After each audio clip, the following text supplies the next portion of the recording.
Hello and welcome to the Quincy Access Television studios. I'm Mark Crosby. Thank you for joining us for State View, a program that looks at really issues that come from the state level, are set at the state level, and affect you as a resident of the city of Quincy.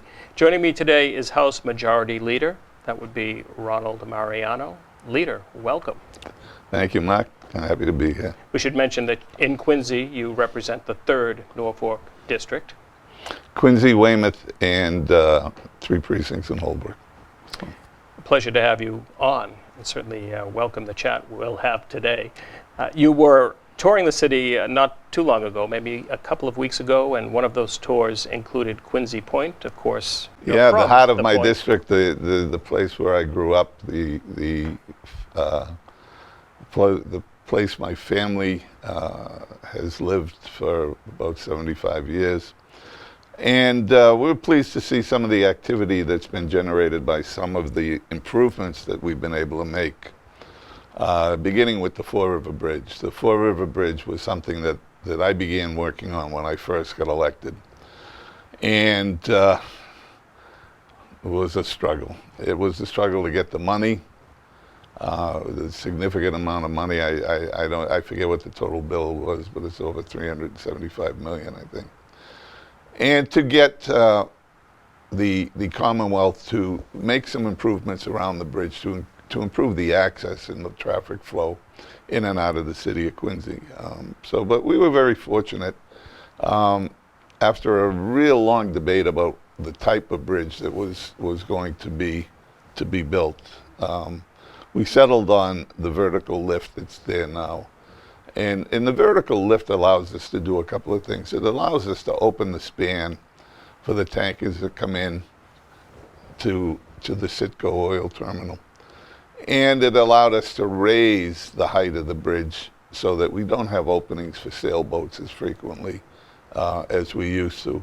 So we've reduced the number of openings considerably. And I think people are sort of used to the bridge now, and with the lighting, I think people sort of like the new design. The new design and the way it's presented. I've heard some compliments that it's not as ugly as they thought it was going to be, and some backhanded compliments. But people seem to be very happy with the fact that we've reduced the number of openings. And with that bridge came some improvements to the sidewalk, both in North Weymouth and in Quincy Point. We get the sidewalks done. We got a new traffic light, working with Dan Raimondi, who was the councilor then, and with Brad Kroll now. We get a traffic light in front of the fire station to improve access for the engine to get in and out when there's traffic. And then we went over to the other side of the shipyard, to Quincy Avenue and East Howard Street, and got that dangerous intersection where there's been at least 2 losses of lives squared up, so that you can see the other side of the street from the East Howard side. Right, that wasn't lined up in the No, past. as long as I've lived in Quincy, it's not been lined up, and it's always been a danger spot. But we were able, as part of the mitigation for the bridge, in order to improve traffic flow in and out of Quincy, we were able to make the case that this is something that should get done.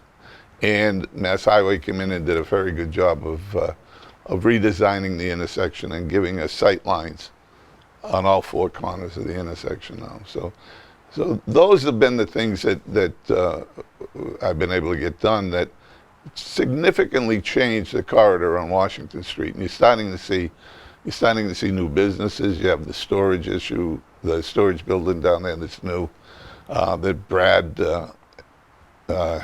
worked with to get positioned as the entrance into Quincy Point. Made it look like an office building rather than just a storage building. And you're starting to see some activity. You know, we have a daycare center down there. Of course, we have the Inn at Bay Point, which has been killing it for a long time. It's a business that's a little hard to get to, but has been very, very successful in Quincy Point. And you're starting to see more interest in some of the storefronts down there. We've had a couple of bars and restaurants open. We've had a pizza shop. You know, you had the new Minute Clinic at the corner where Tom O'Brien's used to be. Right.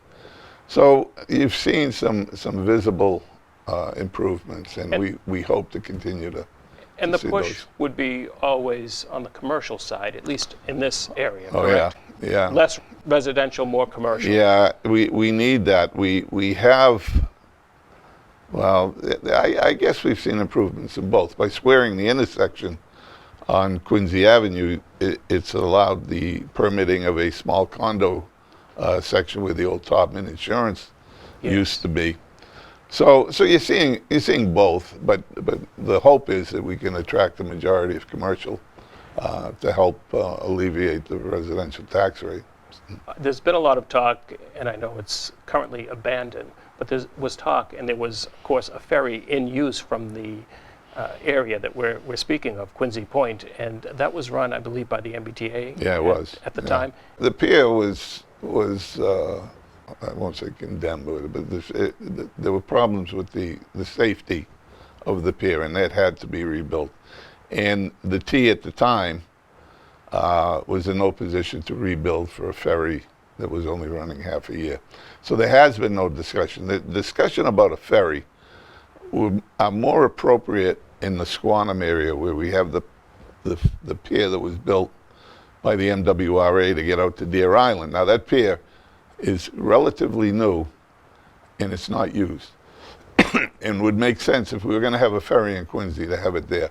But that brings other issues around the location in Squantum. In and out of Squantum is difficult.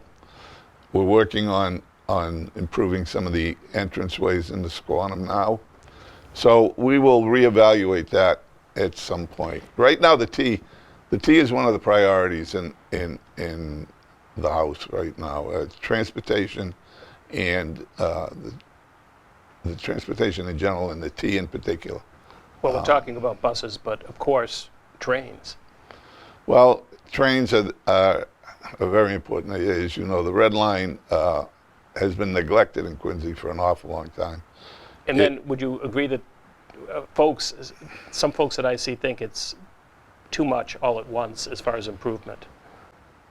It's be good when it's over, but there's Well, it growing is, pains. and I think you see, if you look at the Wollaston Station, and we just had the opening the other day, shutting down the station allowed this to be completed in little under 2 years. Okay.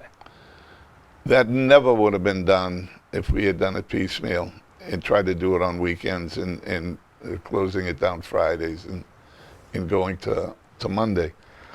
I think once people get used to the transition of using buses in the short term, the benefit of getting it all done at once and reopening at once is way superior to doing it piecemeal. So I think that we've sort of learned that lesson the hard way, and I think the Wollaston Station sort of proves out that it's easier. Just shut it down, get it fixed, and then move on to the next project. And that's what the T has to do. The T has to start paying attention to the assets it has. One of the things that really gets me angry is the Quincy Center garage issue, where the garage maintenance was ignored for years until finally some inspectors, building inspectors came in and said, just shut it down. It's unrepairable. It's unsafe. It's unrepairable. I mean, that's outrageous. That should never, ever happen. And it's the years of neglect around the T. And one of the things that we did is we've whether he likes it or not, we've dumped it right in the governor's lap now with his control board, so that someone is directly responsible to us for the improvements and the maintenance on the T.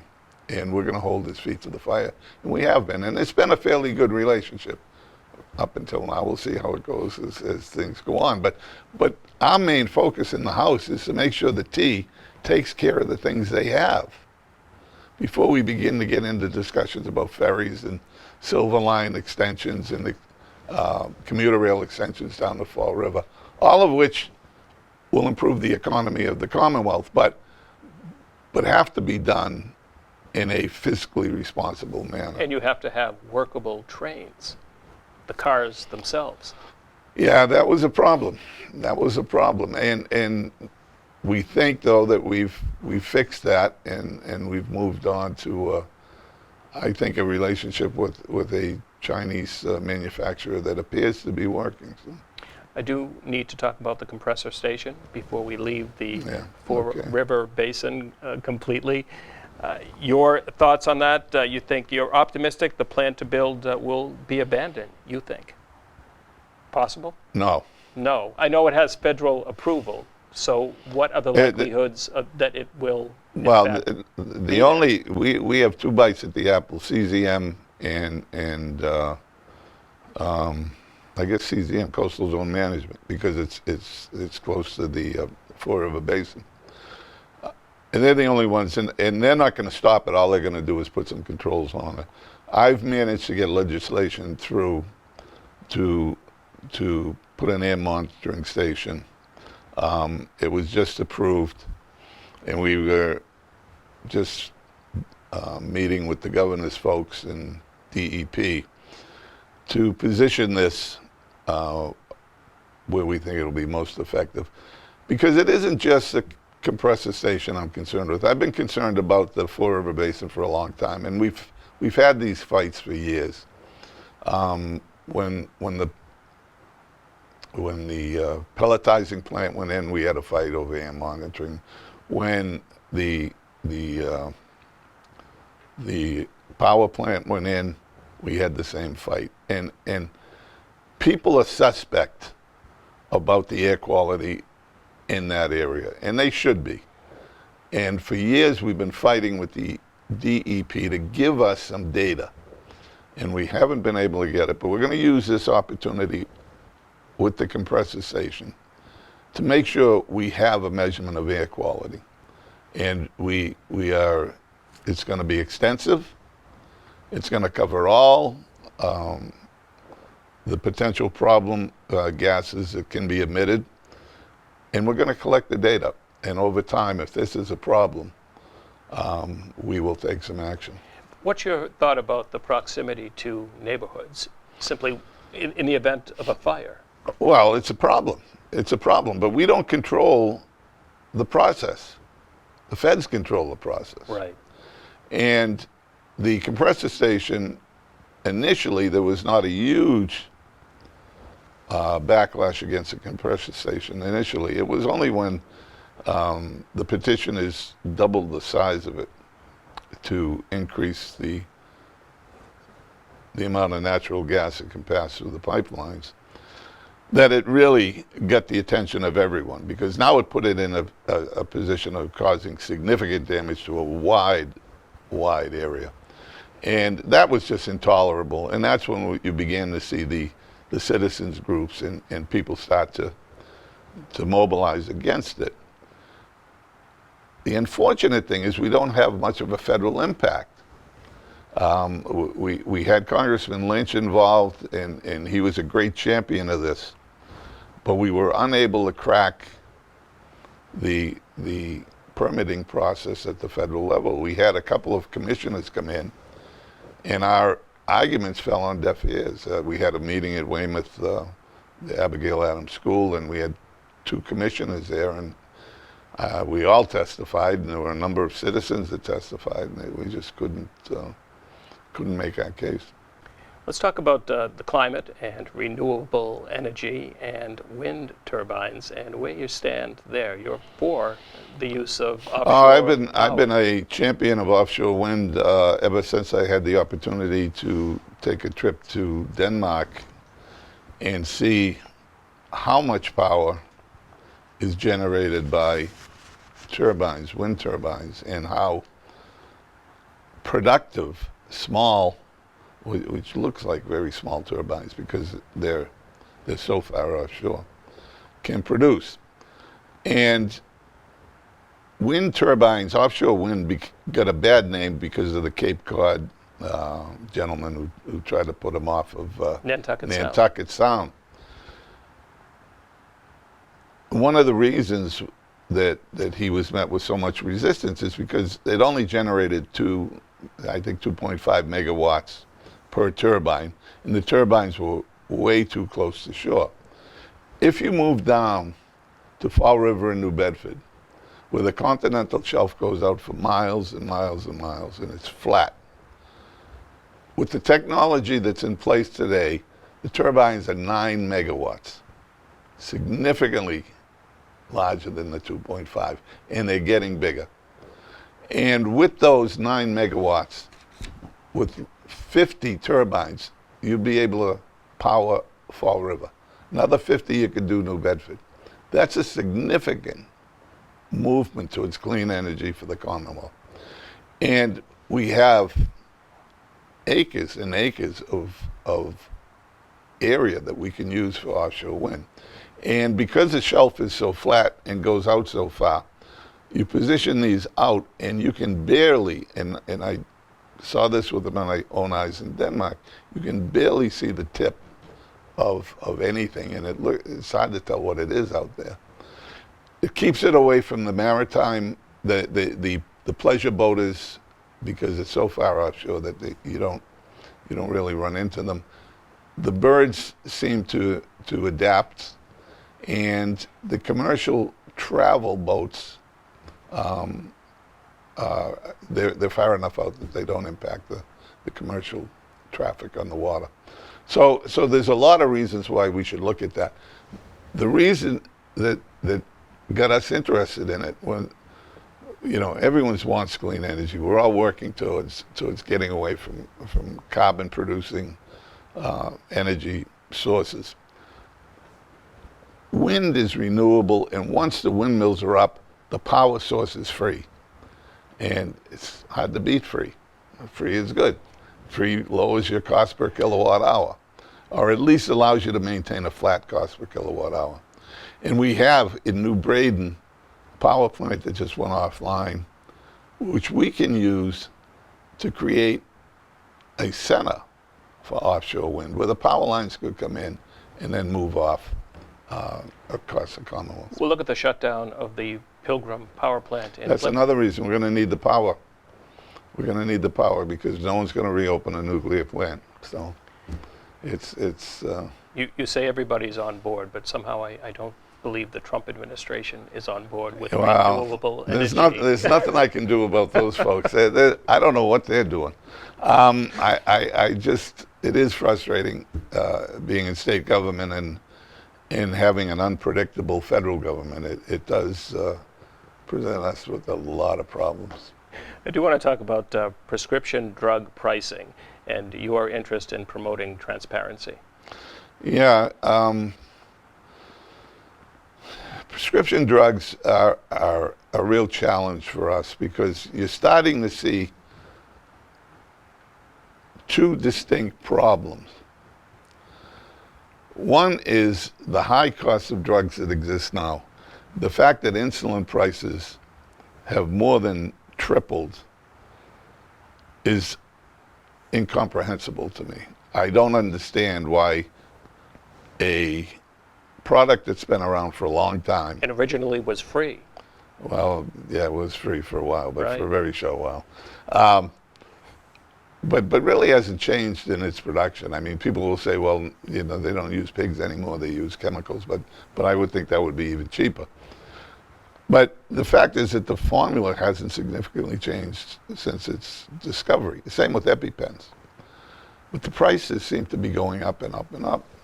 And then you have the other issue around orphan drugs, which are specific for one disease, like Sovaldi for Hep C, which when it got to market was almost $200,000 a shot. But yet it cured Hep C. So you lose those medical costs downstream. If the person who had the Hep C and is now cured is no longer in danger of losing a kidney or having to go on dialysis and receive treatments for 20 or 30 years.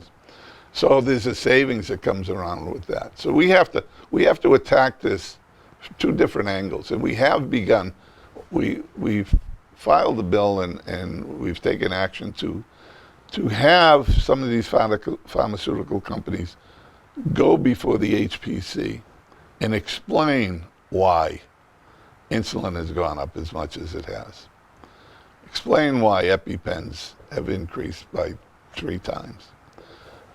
We can attack the Sovaldi and other issues a little bit differently because we understand that the advances that we're getting today right in Cambridge from some of these new medicines and new companies are curing Hep C, cystic fibrosis is now 2 or 3 strains are now manageable with medication. So we're making advancements. I mean, I was at Dana-Farber and they tell me that lung cancer will be next to go. They'll be able to cure and control lung cancer. So we're having these great breakthroughs in medical science, but they're expensive. They're expensive. One of the most telling things for me was I attended a breakfast meeting. There was a young man from Harvard who had cystic fibrosis. And his medicine costs about $400 a month. That's his out-of-pocket cost. Right. But it allowed him to lead a normal life. He had taken up jogging, he was running, he was exercising, he was attending school regularly, he was a senior at Harvard. And he said, I don't know what to do when I get a job interview. Do I tell my new employer that I have a medical bill of over $400 a month in order to be functional? And that's going to be on your insurance premium. So we have those types of issues that we have to figure out a way to spread that burden out for some of these diseases that allow our sick folks to be productive. So it's a challenge, and we've been working on solutions and talking to insurance companies, talking to the drug companies, trying to find common ground because no one wants to see these people left out because their medicines are so expensive. So. Talking about maybe the latest news regarding lung illnesses, we are talking about, we'll stay on the topic of medication and talk about vaping. Vaping has become a big concern. It's a bad business. Most recently, it's affecting, they don't know what these lung illnesses are exactly. I know Quincy just received a grant in the form of $15,000 for vaping education. Well, there's a couple of bills in the House that are going to get a hearing this session, and I hope we take action on before the end of the session next July, that would ban vaping to kids. I think it's 18 is the age now in the bill now. And my hope is that we will take that up sometime before the end of our session, because I don't see any value to allowing kids to go in and have access to these products. They are not going to help anyone. And the concern, I know Senator Keenan has been in and talked about the flavoring of these vaping devices, and that is really an attraction for kids. Well, not only the flavors, but the advertising. It's all meant to appeal to kids. And you know, when you're that age, you're impressionable. You want to fit in. You want to be cool. And the ads keep pounding you, telling you this is the way to do it. And so consequently, kids pick up the habit. So, but I think you're starting to see folks understand that we have to be more responsible. It happened with cigarettes. CVS dropped them. We have to continue the education of folks that these products all come with some danger. We should mention that Michigan was the first state now to prohibit the sale of e-cigarettes. New York is calling for a ban, and followed by, as you had indicated, Massachusetts and also California. Yeah, you can see people are beginning to take notice that this is not productive, and that we have to take some action, and we will. We only have a couple minutes left. I do want to talk about a couple of acts that you have in legislation. That's one that is regarding the promoting innovation in elder care services. Yeah. Well, if you read the papers, you read that our nursing home situation is sort of at a crossroads.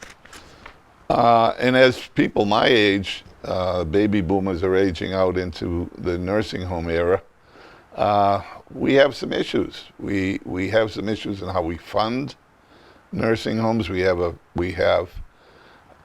don't have any insurance products that protect folks as they enter into their golden years and have to pay for extensive care. So we've commissioned